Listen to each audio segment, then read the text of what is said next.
లంబాచోడా చెప్పను కానీ 4 ముచ్చట్లు అన్నం ఉడికిందా లేదా చూడాలంటే ఒక మెతుకు ముట్టుకుంటే సమజైతుంది.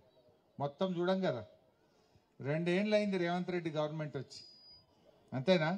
దోసాలైందా? సరే, దురదృష్టవశాత్తు మీరందరూ ఇష్టపడి గెలిపించుకున్న మాగంటి గోపీనాథ్ గారు అనారోగ్యంతో పాపం ఆయన చనిపోయాడు. ఆయనకిద్దరు ఆడపిల్లలు ఉన్నారు, పెళ్లి కాని పిల్లలు ఉన్నారు ఇద్దరు. పాపం ఆ తల్లిని వదిలిపెట్టామా మనం? సో కేసీఆర్ గారు ఆ కుటుంబానికి అండగా ఉండాలని గోపీనాథ్ సతీమణి సునీతమ్మ గారికి టికెట్ ఇచ్చి ఈ ఎన్నికల్లో నిలబెట్టారు. సరే, ఏ తల్లికైనా పెళ్లి గాని ఈడికొచ్చిన 2 పిల్లలుంటే ఎంత బాధ ఉంటుంది? అనుకోకుండా అర్ధాంతరంగా భర్త చనిపోయి పెళ్లి గాని ఎదిగిన ఆడపిల్లలుంటే ఆ అమ్మ బాధ మోసటోళ్ళకే తెలుస్తుంది అన్నట్టు ఆ తల్లికి ఎంత బాధ ఉంటుంది? పాపం ఆమె బాధపడి ఎక్కడో దుఃఖం వచ్చి ఏడ్చింది. భర్తను గుర్తు చేసుకొని ఆ పెళ్లి గాని ఆడపిల్లల్ని చూసి కళ్ళల్లో నీళ్లు పెట్టుకున్నది.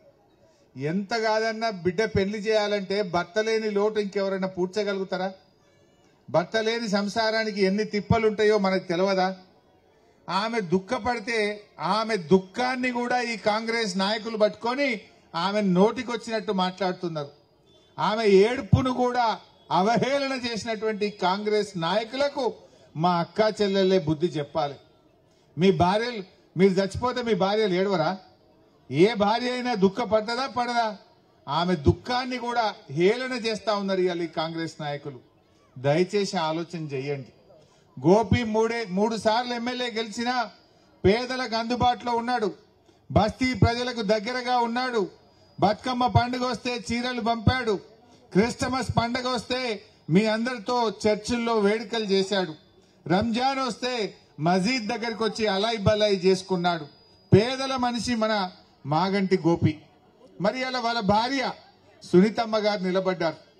ఈ సీట్ అయితే 5 ఏళ్ల కోసం గోపికి ఇచ్చిందే కదా మీరు. 2 ఏళ్లకైనా చచ్చిపోతే మరి 3 ఏళ్ల కోసం ఆమె భార్యను మనం పెట్టుకున్నాం. మరి ఇడిదిక్కు నిలబడ్డదేమో లేడీ, అడిదిక్కేవాడు నిలబడ్డాడు రౌడీ. చెల్లె మంచిగా చెప్పింది. మరి లేడీ గెలవాలనా రౌడీ గెలవాలనా? మీరు ఒక మహిళలుగా ఏం చెప్తారు, లేడీయా రౌడీయా? బాగా ఆలోచించండి. రేపేదైనా పని పడితే ఆ రౌడీ ఇంటి ముంగట పోయి చేతులు కట్టుకొని నిలబడతారా? పోగలుగుతారా మీరు? మేము మీకు మాటిస్తా ఉన్నా, నా ఇల్లు ఇడికెళ్ళి 10 నిమిషాలు 10 మినిట్ అంతే. మేము సునీతమ్మకు అండగా ఉంటాం. మీ కష్టాల్లో, మీ బస్తీ సమస్యలు పరిష్కరించడంలో మీకు ఏ ఆపద పడ్డా, మీకే పని పడ్డా సునీతమ్మ ఒక్కటి కాదు, మేమందరం సునీతమ్మకు అండగా ఉంటాం, మీ సేవ చేస్తామని మనవి చేస్తా ఉన్నా. ధైర్యంగా ఉండండి. మొన్న రేవంత్ రెడ్డి వచ్చి ఇదే షేక్పేటలో మీటింగ్ పెట్టిండు. షేక్పేట బస్తీల్లో వస్తలేరని కొడంగల్కి వెళ్ళి వికారాబాద్కి వెళ్ళి జనాన్ని తెచ్చుకున్నాడు. ఇక్కడ వాళ్ళు ఎవరు వచ్చేటట్టు లేరని వాళ్ళ కార్యకర్తల్ని కొడంగల్కి వెళ్ళి తెచ్చుకొని డబ్బా కొట్టుకొని జై కొట్టుకొని మీటింగ్ చేసుకొని పోయిండు. ఆయనతో అర్థం కాదా మనకు? ఈడ చూస్తే మొత్తం అచ్చంగా ఈ అంబేద్కర్ నగర్ బస్తీ వాళ్ళు, మా షేక్పేట అక్కా చెల్లెళ్ళు అన్నదమ్ములు తప్ప బయట వాళ్ళు ఒక్కరు కూడా లేరు ఈడ. మీరు ఆలోచన చేయండి. ఏమైంది రేవంత్ రెడ్డి? ఎన్ని మాటలు చెప్పిండు అక్క, ఎన్ని మాటలు చెప్పిండు. నేను గెలవంగానే అక్కా చెల్లెలకు మహాలక్ష్మి ఇస్తా అన్నాడు. అంటే 2500 రూపాయలు వచ్చిందా ఎవరికన్నా? ఎవరు వచ్చిందట కదమ్మా? రాలే. మహాలక్ష్మి రావాలనా వద్దా? రావాలంటే కారుకి వెయ్యాలి. ఏమంటాడు రేవంత్ రెడ్డి? ఇప్పుడు మహాలక్ష్మి ఎగబెట్టిండు, 2000 పింఛన్ 4000 చేస్తా అన్నాడు. ఇచ్చిండా? ఇయ్యలే కదా. తులం బంగారం వచ్చిందా? మరి ఏది ఇవ్వకుండా మీరు ఎవరన్నా ఓటేసింది అనుకో, ఏమంటాడు? నేను అన్ని ఎగబెట్టినా నాకే వేసింది, ఇచ్చేది లేదు పో అంటాడు. ఇప్పుడు ఆయనకి ఎట్లా తెలవాలి? ఇప్పుడు జూబ్లీ హిల్స్ గెలిచినా రేవంత్ రెడ్డే ఉంటాడు, ఓడినా రేవంత్ రెడ్డే ఉంటాడు. కానీ ఆయనకు సురుకు పెట్టాలి. ఆయనకి ఏం అర్థం కావాలి?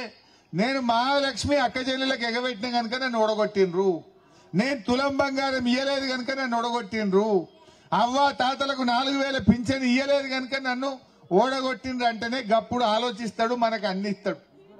మేము కూడా అసెంబ్లీలో గట్టి కొట్లాడద్దా మీకోసం? రేపొద్దున మీరు సునీతమ్మని గెలిస్తే నేను, మా ప్రశాంత్ అన్న, సునీతమ్మ, మా దేశపతి అన్న గల్లా పట్టుకొని రేవంత్ రెడ్డిని నిలదీస్తాం. బిడ్డ జూబ్లీ హిల్స్ లో కర్రు కాల్చి వాత పెట్టిర్రు, ఇప్పుడన్నా మహాలక్ష్మి ఇస్తావా ఇయ్యవా నీ సంగతి ఏందని అడుగుతాం. బిడ్డ 4000 పింఛన్ ఇంకెప్పుడు ఇస్తావని గల్లా పట్టుకొని నిలదీయగలుగుతాం. అదే మన కేసీఆర్ సార్, ఇజ్జత్దార్ కామ్దార్ మాట మనిషి మన కేసీఆర్. ఆనాడు 200 పింఛన్ 2000 ఎవరు చేసిండ్రమ్మా? ఎవరు చేసిండ్రు? మీ బిడ్డ కాన్పుకు పోతే కేసీఆర్ కిట్టిచ్చి దవాఖానలో కాన్పు చేసి ఆటో కిరాయి లేకుండా తల్లిని పిల్లను ఇంటికాడ దించిందెవరు? మీ బతుకమ్మ చీరలు ఇచ్చిందెవరు? ఇంటింటికి రోజు నల్ల నీళ్లు వచ్చేటట్టు చేసిందెవరు? కేసీఆర్ రాకముందుడా బిందెలు బిందెలు కొట్లాడితే సొట్టలు పడుతుండే. ఆ ట్యాంకర్ వెనుక ఉరికి మీరు బిందెలు పట్టుకొని నీళ్లు పట్టుకొని కొట్టాడుకోపోదురా? నీ బిందె మొదలు నా బిందె మొదలు. అదే కేసీఆర్ వచ్చినాక పైప్ లైన్ లేచిండు, గోదావరి నీళ్లు తెచ్చిండు. ప్రతిరోజు ఈ బంజారా హిల్స్ లో, ఈ జూబ్లీ హిల్స్ లో, ఈ షేక్ పేట్ లో నల్ల నీళ్ల బాధ లేకుండా చేసింది కేసీఆర్. కరెంటు కోతలు లేకుండా చేసింది కేసీఆర్. మరి రేవంత్ రెడ్డి ఏం చేసిండమ్మా? చేసిండు హైడ్రా తెచ్చిండు. హైడ్రా ఇప్పుడు ఈ అంబేద్కర్ నగర్ వాళ్ళకి నోటీస్ వచ్చిందట కదా, వచ్చిందా? ఇప్పుడు ఏమంటాడు? నేను నోటీస్ ఇచ్చినాక కూడా నాకే ఓటేసింది అంబేద్కర్ నగర్లో బరాబర్ కూలగొడతా అంటాడు. మరి ఇప్పుడు నోటీస్ వచ్చింది కూలగొడతా, మీ ఇళ్ళని తీసేస్తాను నోటీస్ ఇచ్చిండు. నోటీస్ ఇచ్చినాక కూడా ఎవడన్నా అంబేద్కర్ నగర్ లో ఓటేస్తే ఏమన్నట్టు? నువ్వు నా ఇల్లు గులగొట్టమన్నట్టేనే కదా. నువ్వు మంచిగా ఇచ్చినావు నోటీసు, హైడ్రా పెట్టి నా ఇల్లు గులగొడతా అని ఇచ్చినావు, అందుకే నీకు ఓటేస్తున్నా అంటదా మా అన్న? ఏం చెల్లే, ఇల్లు గులగొడతామన్నాక కూడా ఎవడన్నా ఓటేస్తాడా? రేవంత్ రెడ్డిని అడుగుతున్నా నేను, నువ్వు మాట మీద ఉన్నోనివైతే హైదరాబాద్ లో ఒక్క ఇల్లు కట్టిండా చెల్లె? ఒక్క ఇల్లు కట్టిండా? కేసీఆర్ 1,00,000 ఇండ్లు కట్టిండు, కానీ రేవంత్ రెడ్డి 1,00,000 ఇండ్లు కూలగొట్టిండు. మరి కట్టినోడు కావాలన్నా కూలగొట్టినోడు కావాలన్నా? బాగా ఆలోచించండి. అందువల్ల ఈ హైడ్రా బారి నుంచి ఈ ప్రజలు తప్పించుకోవాలంటే మనం అందరం కూడా రేవంత్ రెడ్డి గుణపాఠం చెప్పాలి. ఇది 4 లక్షల మంది జూబ్లీ హిల్స్ భవిష్యత్తు కాదు, 4 కోట్ల ప్రజలు మీ దిక్కు చూస్తున్నారు. జూబ్లీ హిల్స్ లో రేవంత్ రెడ్డిని ఓడగొడితే నాకు 4000 పింఛన్ వస్తుందని మహబూబ్ నగర్ లో ఉన్న అవ్వ చూస్తున్నది. జూబ్లీ హిల్స్ లో రేవంత్ రెడ్డిని ఓడగొడితే నాకు 2500 వస్తుందని నల్లగొండ చెల్లె మీ దిక్కు చూస్తున్నది.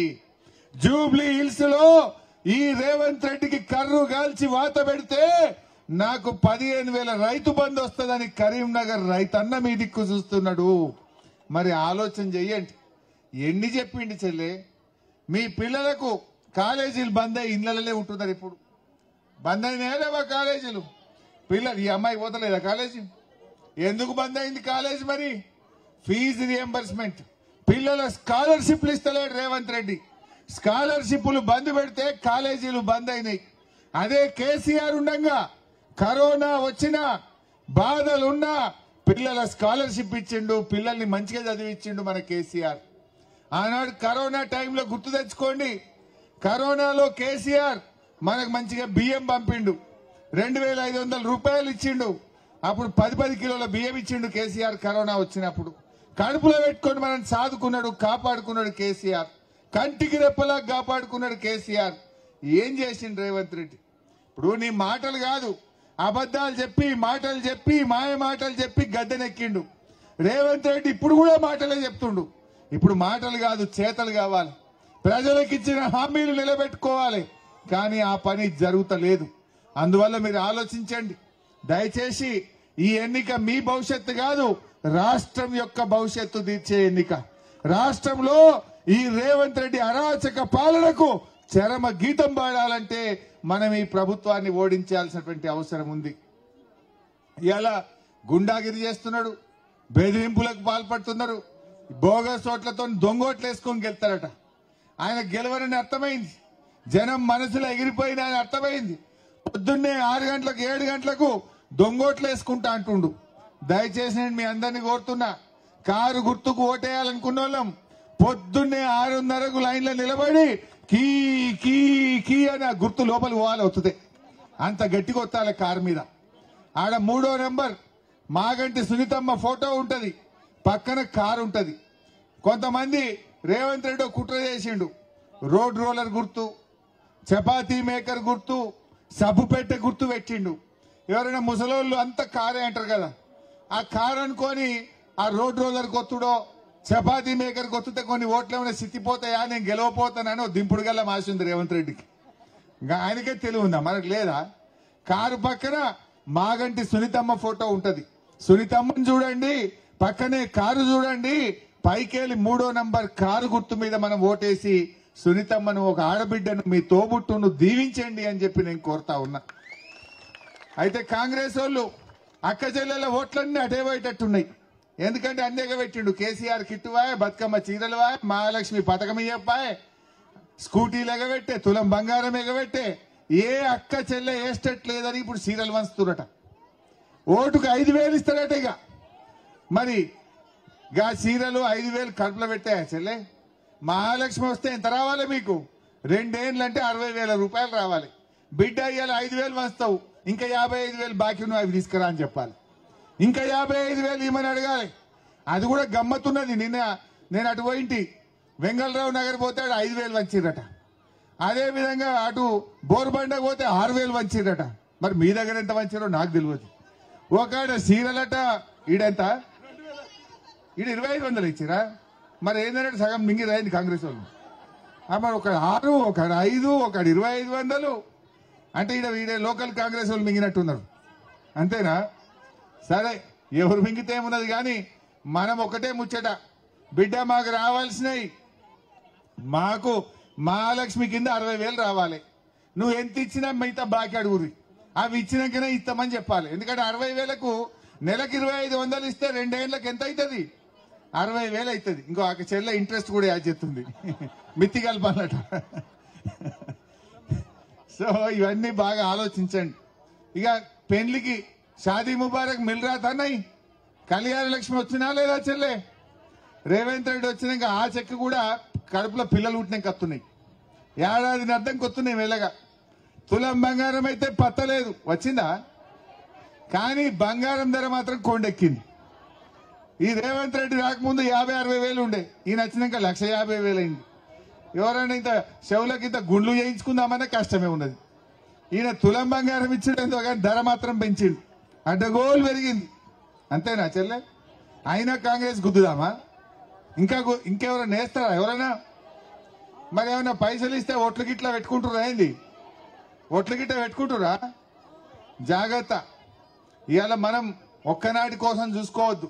ఇంకా 4,000 పెన్షన్ వచ్చింది అనుకో, అవ్వకు ఎంత మంచిగా ఉంటుంది. నెల నెల నీ కాళ్ళ మీద నువ్వు బతుకుతావు. దానికోసం మీరు ఆలోచన చెయ్యండి. ఈ హైడ్రా మనం బగాయించాలా వద్దా? నేను అంబేద్కర్ బస్తీ వాళ్ళకి ఒకటే మాట చెప్తున్నా, మీరందరూ సునీతమ్మని గెలిపించండి. రేపే బుల్డోజర్ వస్తుందో నేను చూస్తా. ఒక్క సీటు కొడితే 15 గంటలు వచ్చి నేను నిలబట్ట బుల్డోజర్ గడ్డంగా మిమ్మల్ని కాపాడుకునే బాధ్యత బీఆర్ఎస్ పార్టీ తీసుకుంటుందని చెప్పి నేను మీకు మనవి చేస్తా ఉన్నా. నిజంగా జూబ్లీ హిల్స్ లో మనం గెలిస్తే బుల్డోజర్ ఉండదు, రేవంత్ రెడ్డి ఉండడు. ఇంకుంటదా? ఎత్తి అవతల పడేస్తారు కాంగ్రెస్ వాళ్ళు. వాళ్ళ హైకమాండ్ ఊకోదు. हमारे भाई साहब क्या बोल रहा है रेवंत रेड्डी? मुसलमान कांग्रेस है तो मुसलमान है कहते, कांग्रेस है तो मुसलमान है, कांग्रेस नहीं है तो आप कुछ भी नहीं है. क्या समझ रहा है बेवकूफ? अरे रेवंत रेड्डी, कांग्रेस मुसलमान ने कांग्रेस से पहले भी मुसलमान है, कांग्रेस खत्म होने के बाद भी मुसलमान रहेंगे, कांग्रेस खत्म होने के बाद भी मुसलमान रहेंगे. मुसलमान कांग्रेस से पहले है, कांग्रेस खत्म होने के बाद भी रहेंगे. क्या समझ रहे हैं? कांग्रेस है तो मुसलमान है, मुसलमान नहीं है तो कांग्रेस नहीं है. क्या समझ रहे हैं? इन्हें कब कितना फकर है, इसको कितना घमंड है. उसका घमंड को आप आपके वोट से उनको सब्र सिखाना चाहिए. तमाम लोग सोचिए, उनको अच्छी तरीके से सब्र सिखाइए. అమ్మా ఇంకా రెచ్చగొడుతున్నారు, హిందూ ముస్లిం అని పంచాయతీ పెడుతున్నారు. వాళ్ళని చెప్పి బీజేపీ కోటేయమంటే ఇంకోటి వస్తాడు. మనకు కడుపులకు పెట్టదా? మనం బతకాలంటే మనకు మంచిగా చేతి నిండా పని దొరకాలి. నేను మొన్న ఆడిపోయింటి రెహమత్ నగర్, ఒక మేస్త్రి వచ్చిండు. అన్నా మీ గవర్నమెంట్ ఉండగా మంచిగా ఉండనే ఇదంతా ఆగమైపోయినమే అన్నాడు. ఏమైంది మేస్త్రి అని నేను అడిగితే అప్పుడు బీఆర్ఎస్ ఉండగా వారంకు 5 రోజులు 4 రోజులు పని దొరుకుతుండే. ఈ రేవంత్ రెడ్డి వచ్చినాక ఏమైందేమో ఒక్కనాడు కూడా పని దొరకలేదన్న, ఇల్లు కిరాయి వెళ్తలేదు, బండి కిస్తి కట్టుడు కష్టమైతుంది అన్నాడు. ఇండ్లు కట్టుడే బంద్ అయిపోయింది. ఇసుక ధర 3000 అయింది. ఎవడు గరీబోడు ఇల్లు కట్టలేడు. నాకు అసలు మేస్త్రీలకు పనే దొరకలేదు, మా బతుకులు ఆగమైనాయి అన్నాడు.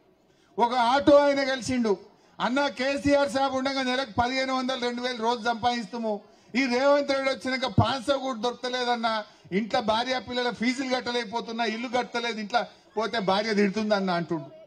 అంటే ఇట్లా రేవంత్ రెడ్డి గవర్నమెంట్ లో ఒక్కడు కూడా సంతోషంగా లేడు. ఉన్నారు 4 కోట్ల ప్రజల్లో 4 అన్నదమ్ములు మాత్రం సంతోషంగా ఉన్నారు. రేవంత్ రెడ్డి 4 అన్నదమ్ములు తప్ప ఈ రాష్ట్రంలో 4 కోట్ల ప్రజల్లో ఎవరికి కూడా సంతోషం లేదు.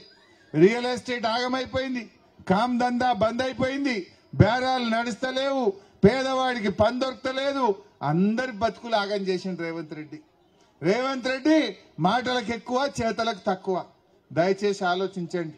బీజేపీ ఇక్కడ ఎవరైనా కొంతమంది ఉంటే తమ్ముళ్ళారా, నేను ఒక్కటే కోరుతున్నా, ఇవాళ బీజేపీ డిపాజిట్ వచ్చే పరిస్థితి.